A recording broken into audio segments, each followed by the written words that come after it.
the name of this story is Wheels.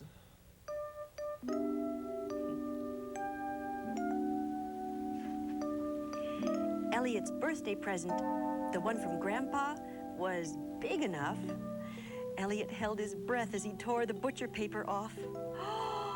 There were the red handlebars he had wished for, the pedals, the big black and silver wheel. Now he could join the races at the park instead of just watching.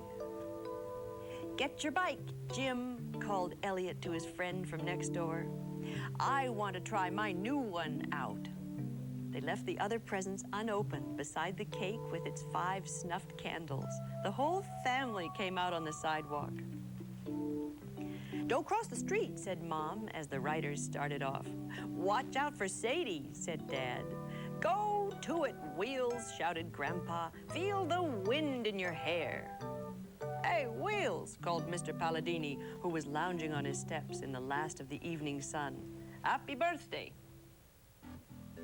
Elliot and Jim drove lickety-split to the end of the block. They swerved around the big maple tree that grew near the curb. They swung around the red fire plug. Mrs. Morton's old dog, Sadie, heard the clatter of their wheels and limped across the sidewalk to safety. She watched them from Mrs. Morton's top step.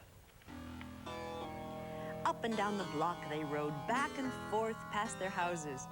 When it was too dark to ride anymore, they started the birthday party again. Mom lit 5 new candles, and Elliot opened the rest of his presents. After everyone had gone to bed, he lay awake, thinking about the Saturday races. He would beat everybody, even Jimmy. He fell asleep with his bike beside his bed, his hand on its big yellow seat. All the next week, Elliot and Jim practiced for the race. On Saturday morning, Grandpa took them to the starting line by the wading pool. 3 other boys were there, and Katie from across the street. Elliot thought about the prize he would win, a big red number 1 to pin on his shirt. He felt his heart pounding. "I'm going to beat you, Jimmy," he said. "I'm going to beat everybody." The other boys laughed. "Listen to the little shrimp brag," said the biggest one. "Ready?" called the park director. Elliot got ready. "Set." Elliot shifted in his seat. "Go!" Elliot heard Grandpa yell above the din. "Go, Wheels! Go, Jimmy!" Elliot pedaled as hard as he could.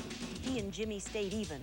But by the time they rounded the curve by the jungle gym, the 3 other boys and Katie were far ahead. Elliot could taste their dust in his mouth. Grandpa was waiting by the pool when the biggest boy came in first.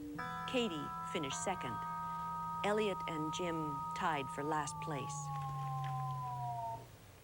"I'm proud of you for trying hard right to the end," said Grandpa. "We lost," said Elliot. "Winning isn't everything," said Grandpa. "It is to me," said Elliot. Without waiting for prizes, he left his bike beside the pool and headed for home. Grandpa picked up the bike. Jim rode home beside Grandpa, but Elliot got there first. Elliot stayed in his room the rest of the morning. He sat on the steps in the afternoon. Jim came over with a smudge of peanut butter on his chin. "Do you want to play marbles, Elliot?" "No."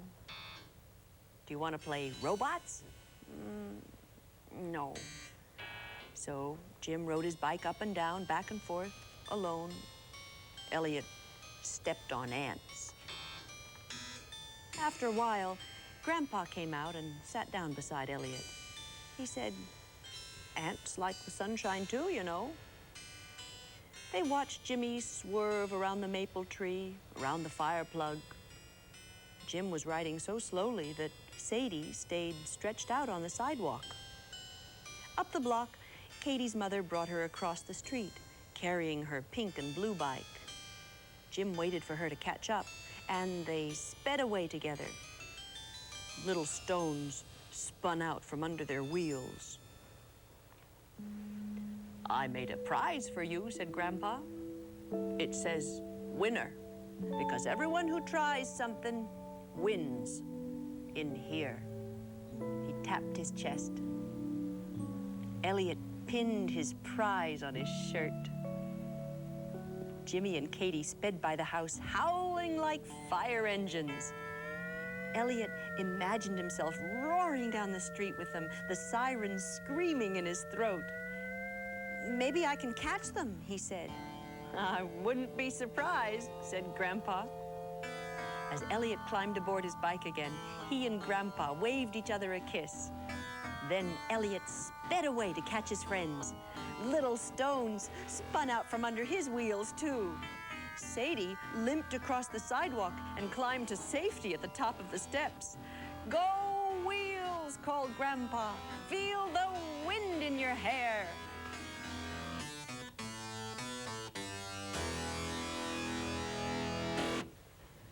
That was the story called Wheels.